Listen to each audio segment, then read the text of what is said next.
The Roy Rogers Museum was like a cool little piece of the Wild West right in your neighborhood. A spot where kids and grown-ups could step into the world of the king of the Cowboys. For years, it was the perfect hangout, packed with old-school vibes, from shiny saddles to stuff that made you remember those classic cowboy movies. But now, those doors are shut forever, and a ton of us are like, wait, what happened? How does a place this legendary just disappear? Come on, let's take a chill walk down memory lane and figure out the real story behind why the Roy Rogers Museum closed for good. Before we get to the sad part about why it shut down, let's talk about how it even started and why everybody loved it so much. Roy Rogers, real name Leonard Franklin Sly, the guy we all call Roy Rogers, was born in Cincinnati, Ohio, to parents Mattie and Andrew "Andy" Sly on November 5, 1911. He grew up in a tent on 2nd Street. Yep, the same spot that later turned into Riverfront Stadium. Roy used to laugh and say, "I was born at second base. I was meant for big things from day one." He wasn't by himself. He had 3 sisters, Kathleen, Mary, and Sita. Andy Sly hated city life and his factory job so much that he and Roy's brother decided to bail and build a 12 by 50-foot houseboat out of junk wood.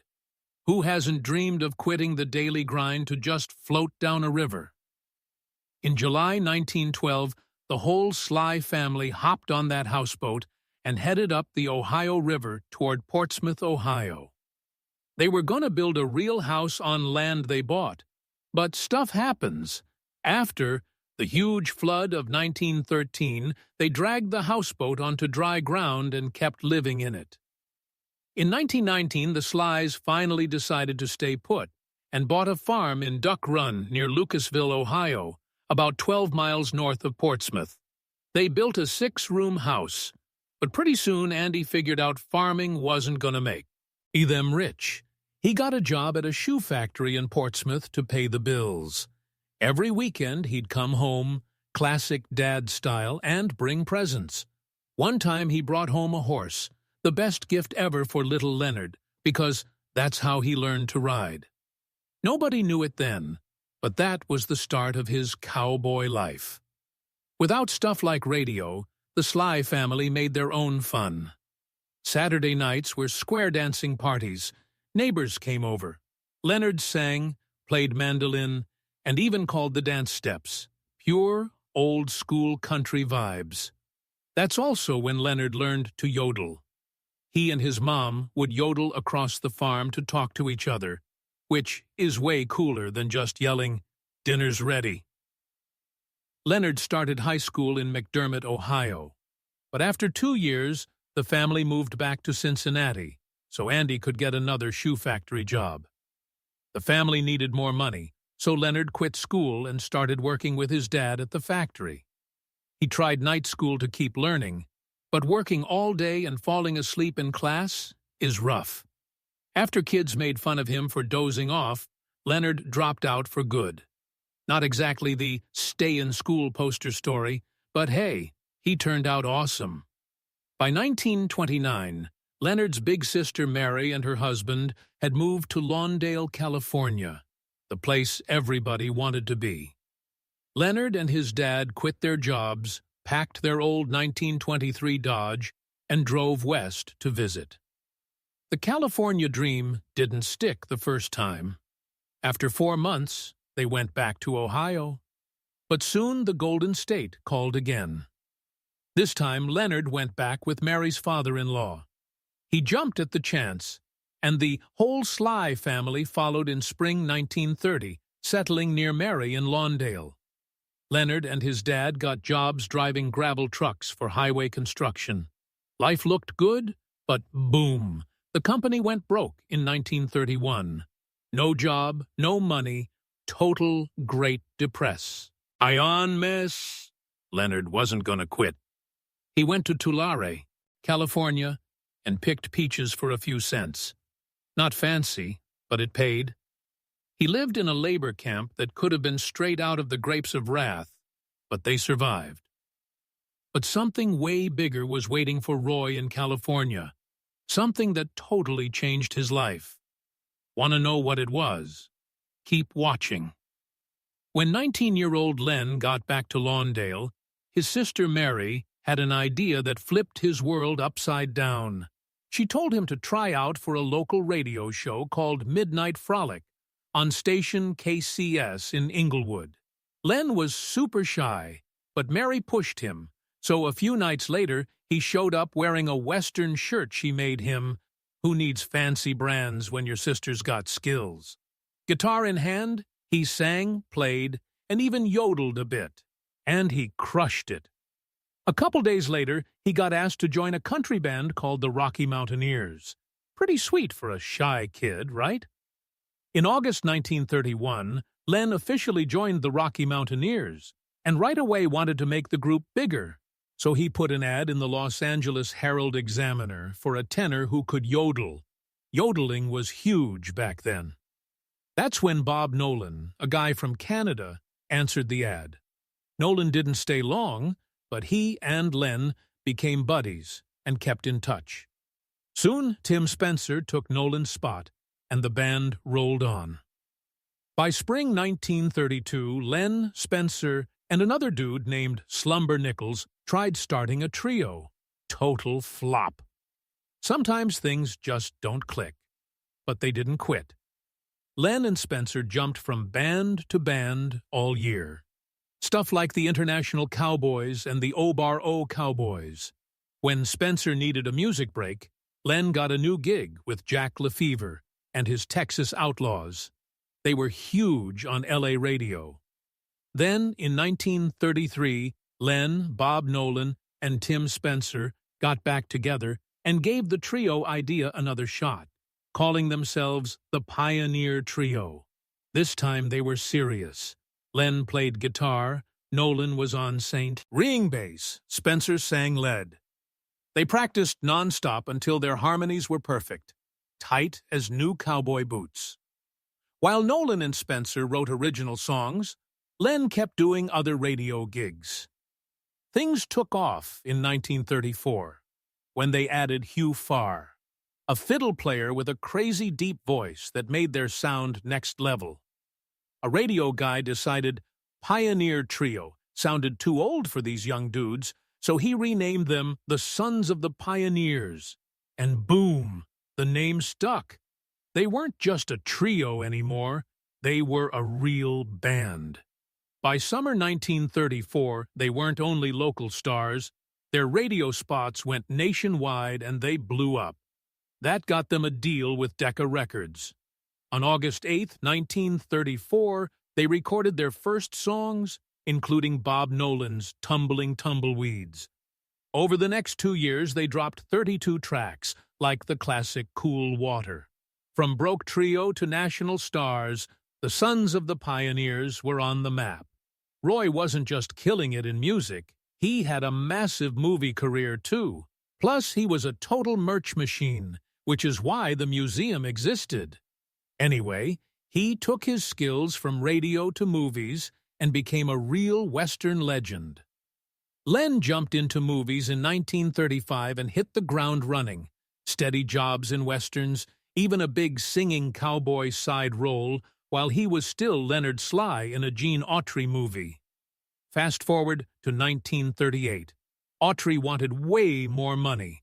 The studio said nope, so they hunted for a cheaper singing cowboy.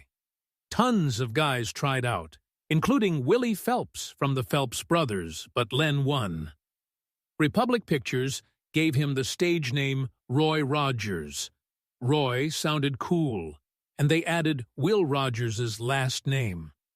With that new name, he got the lead in Under Western Stars and shot straight to superstar. Suddenly, he was neck and neck with Autry as America's favorite singing cowboy. It wasn't only his own movies. He popped up in big supporting roles, too, like the John Wayne classic Dark Command in 1940, where he acted with future sidekick George Pimpuif's Gabby Hayes. Pretty wild for a guy who started as Leonard Sly. Roy's charm was unreal. For 16 straight years, 1939 to 1954, he stayed in the top 10 money-making Western stars list. He was number one from 1943 to 1954. He also crushed the box office polls from 1938 to 1955, holding the top spot from 1943 to 1952. The last 3 years, he only lost to Randolph Scott. If they gave Oscars for Cowboys, Roy would have cleaned up. Kids loved him. His movies made him a hero to little ones.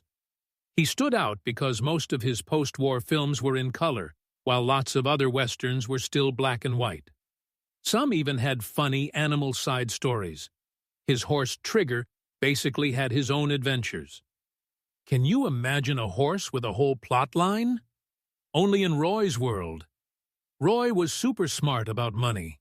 In 1940, he got a deal with Republic Pictures that gave him rights to use his name, face, and voice for merch.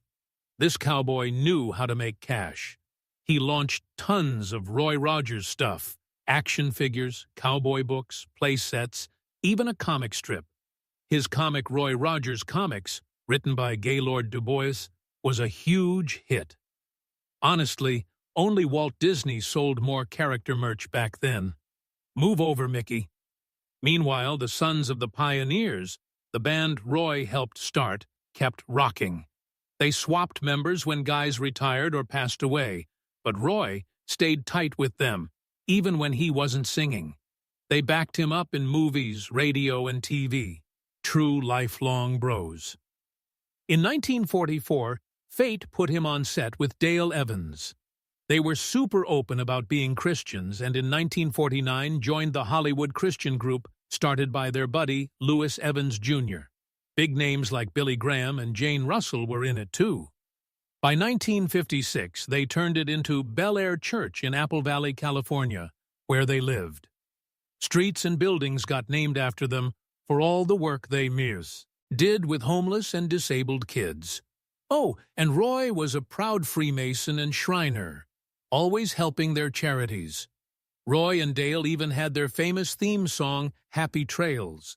Dale wrote it, and they sang it together to close their TV show.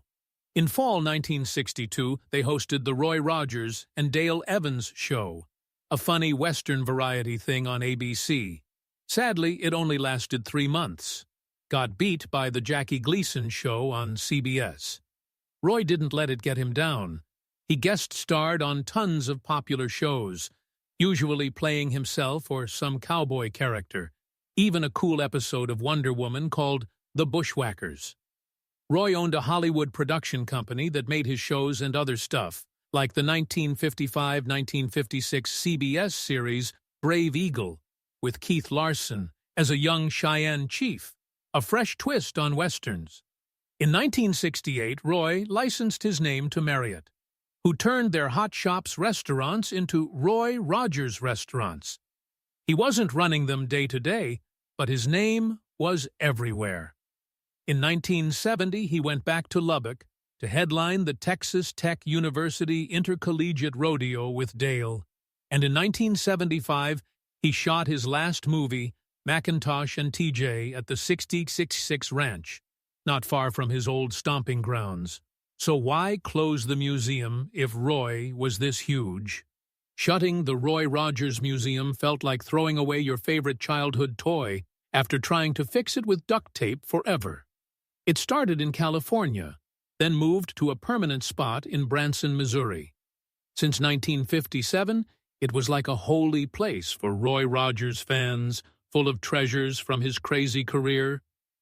Flashy plastic saddles, fancy leather boots, stuffed animals he worked with.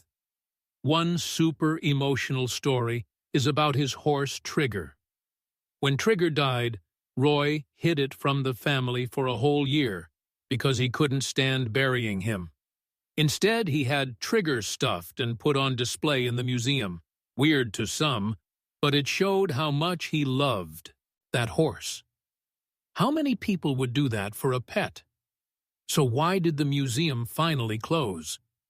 It goes back to what Roy told his son. If the museum ever got too expensive to run, sell everything after he was gone. After Roy died in 1998, the family saw fewer and fewer people coming, from thousands to just a handful. It broke their hearts, but costs kept going up and visitors kept dropping. So in 2009, they closed it for good.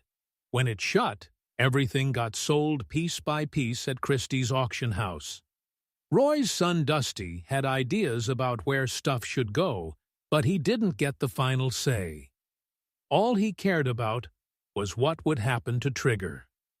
The family was sad watching their treasures scatter, but they knew fans and collectors would love having them.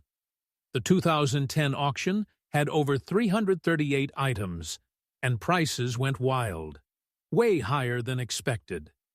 His first guitar sold for $8,150 instead of $2,000. Scripts went for 5 times their value. Even signed baseball stuff sold big. RFD TV owner Patrick Gotch saved Trigger and Bullet the dog. He almost missed bidding on Trigger because of phone chaos. He was yelling, "Hit him! Hit him!" to raise the bid. Fans still email him thanking him for rescuing the Golden Palomino. The auction ended on a tear-jerker note. After Dale's horse and Trigger's stunt double went to a private buyer, the crowd just started singing Happy Trails one last time. The auctioneer said it was the most colorful, emotional, sentimental sale in her 20 years at Christie's. Roy's whole life, the acting, the music, everything, still lived in the hearts of people who grew up watching him. Even now, those kids have their own families, and the King of the Cowboys still shines. Roy Rogers died on July 6, 1998, at his home in Apple Valley, California, surrounded by his wife, Dale Evans, and family. He was 86 and had several heart surgeries later in life. Known forever as the King of the Cowboys, he's gone, but his legacy is alive in our hearts. His awesome acting, music, and rock-solid personality. His impact was so big that President Bill Clinton talked about him at a White House Rose Garden event. Clinton said, "I really appreciate what he stood for, the movies he made, and the kind of values they showed." He added that a lot of sad but thankful Americans, especially his generation, would miss him because of everything Roy did. Roy's old sidekick, Pat Brady, said Roy really believed in truth, kindness, and decency, and lived that way as much as any man could. Gene Autry, another legend, called him one of the giants of movies, and a giant in character, love for family, and faith. Big names like Reverend Billy Graham said in real life, Roy stood taller than any icon and reached farther than the stars.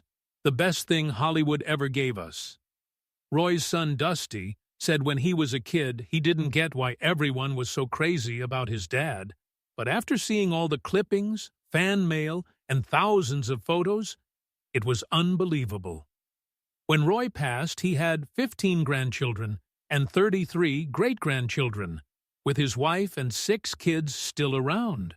Those kids, Roy Rogers Jr., Linda Lou Johnson, Dodie Sailors, Cheryl Barnett, Tom Fox, and Marion Swift, kept his memory going. Roy Rogers Jr. even ran the museum for his dad. Besides the Smithsonian and Kids Museums, it had tons of exhibits. And the New York Times obituary talked about how Roy still visited guests wearing his white Stetson, gabardine suits, and silver and leather belts, even when his legs hurt, proving the King of the Cowboys never really hung up his spurs. The Roy Rogers Museum might be gone, but Roy and Dale's legacy will keep inspiring people forever.